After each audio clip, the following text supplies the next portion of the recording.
Debbie and Peter have been friends since a young age. It all started in 2003. How do we know, you ask? Well, the Tucker caps and fashion styles were a symbol back then. The two of them hooked up back then, but the very next day, Peter walked away before any potential relationship could spark up between them. After that, Debbie decided to be friends with him. Fast forward to 10 years later, Debbie and Peter are in bed as she wishes him a happy birthday. No, they aren't in the same bed. Debbie is in LA in her bed, while Peter is in New York City in his bed with his girlfriend. The two of them talk about Debbie's visit to his place for a week for an academic program in NYC. Peter is glad she is cool about leaving Jack behind for a week. But what mother would be calm about leaving her son for the first time for an entire week? Yep, she is a divorced mother to a young child, Jack. Peter seems to be trying out different nicknames for Jack in every interaction, but fails miserably every time. Well, Jack isn't entirely wrong for not liking the name Jack-o'-lantern. Peter thinks Debbie is a little too tightly wrapped around Jack, but possessive single mothers are not any surprise to the world.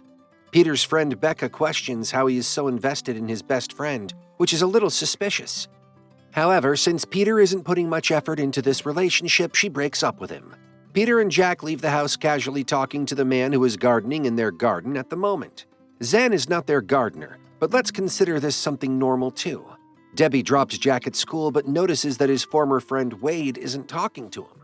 Debbie catches up with her friend Alicia and talks about the importance of this program for her to get a better job and how her friend Scarlett will take care of Jack for the week. Things go down for Debbie when Scarlett ends up getting selected for a background role in some movie and has to fly to Vancouver for 2 weeks. Debbie doesn't let Scarlett miss this opportunity and texts Peter that the plan is off. Debbie is currently blabbering in the kitchen about how she will take the program next year and how it is fine when Peter keeps ringing her. She doesn't answer, thinking he is going to offer to lend money. Jack picks up the call, and the first thing Peter tells is that he isn't going to ask her to take money. He tells her that he will come to LA and look after Jack while she can stay at his place and complete her program. Debbie tries to refuse, but he wants to help her and be there for her like she has always been for him. Peter reaches LA and comes to pick up Jack from school in his convertible. He notices how Jack avoids eye contact with Wade, and Wade is seen muttering something to his friend. Peter seems to be trying too hard to establish communication with Jack, since half of the things he says sound like absolute nonsense. On the way back, Peter asks about the incident he witnessed. Jack is reluctant to talk about it, but opens up after Peter tells him how he used to be a geek when he was 13, and that too with a lack of dad. Wade used to be his friend, but when he joined the hockey team and Jack didn't, Wade got into company with the teammates and avoided Jack. Peter is interested in how Jack plays hockey. Jack explains how he is allergic to gym and grass, so basketball and soccer were out of options, leaving him with hockey. However, Debbie thinks he is too small and can get injured. Peter is surprised that Debbie didn't share this part because she shares everything with him. But when he enters the house that is practically on a cliff, he greets Zen, who lives next door but gardens in Debbie's garden. The best part is that he hired someone to manage his garden while he practically lives in Debbie's. Peter didn't know about that either, so sharing everything has become a doubt rather than an assurance. Apart from being filled with stuff and furniture, the house is currently filled with an additional bunch of sticky notes. On top of it, Debbie calls and starts talking in a loop about Jack's allergies, how she froze the food for them to eat, how to prepare his lunch, etc., etc. Peter has to stop her and make her look around to feel where she is rather than worrying, assuring her he will take care of Jack well. Ending the call, he throws away the frozen food, ordering Mexican food after ensuring Jack isn't allergic. The two then watch the movie, Alien, during dinner, something that Jack isn't allowed to do usually. This helps Jack like Peter better, and maybe Peter was right about Debbie smothering him a little too much. Debbie enters the apartment and is amazed by how up-to-date it is. She tries to understand the automation but ends up blasting music in the apartment. A girl visits the apartment and helps her use the system before introducing herself as Minka. She is Peter's ex-girlfriend who visited after knowing he broke up with the current one.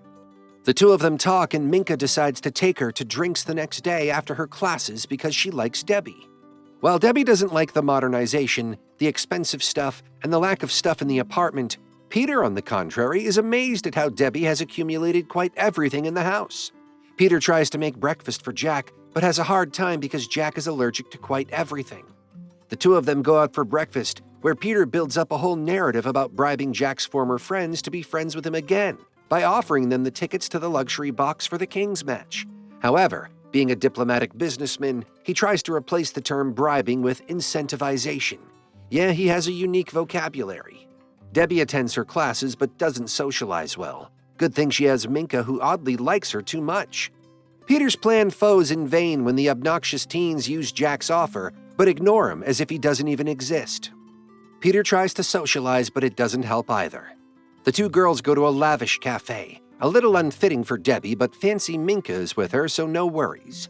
Debbie narrates her divorce story about how her former husband wanted adventurers, and she couldn't follow through with them.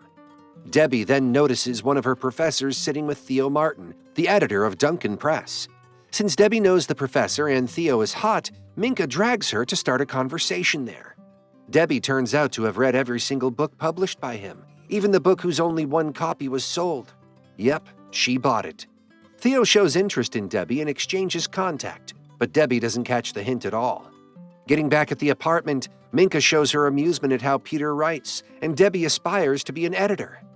Debbie doesn't know that Peter writes, so Minka shows the manuscript he hides in his oven. Minka isn't fond of reading, so doesn't know about it. Meanwhile, Peter feels guilty over how he messed up things for Jack and thinks of redeeming it. Debbie tries her level best not to meddle in his business, but ends up reading and loving the story. She loves the story enough to call Theo and give the script to him.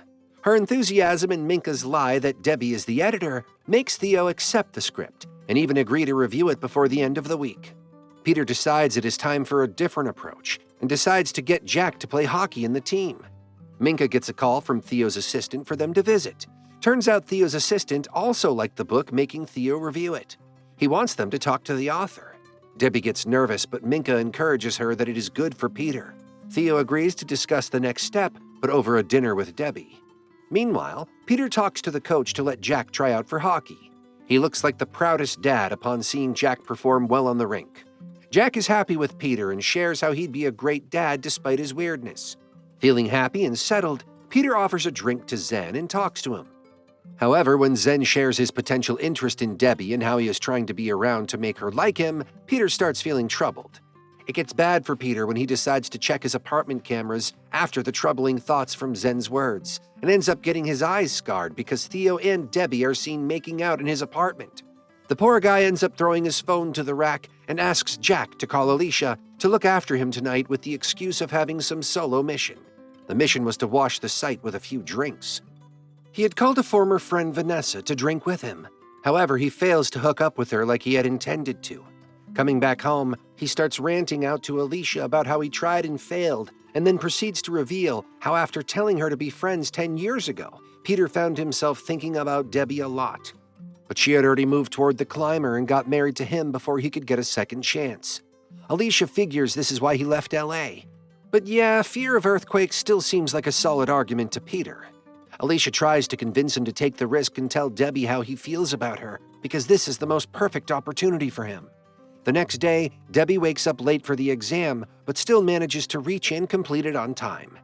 Debbie is cleaning Peter's apartment when she receives a call from Theo about some proposal he has for her. She narrates it to Minka while cleaning the room and packing when she gets her hands on another paper bag. They shouldn't go through his stuff, but well, they do. Peter takes Jack to school for hockey tryouts when Jack mentions the possibility of the three of them living together. Debbie finds all her pictures, postcards, and many other mementos with Peter. The two girls realize he has always been in love with Debbie, and a slight thought to the idea makes Debbie realize likewise.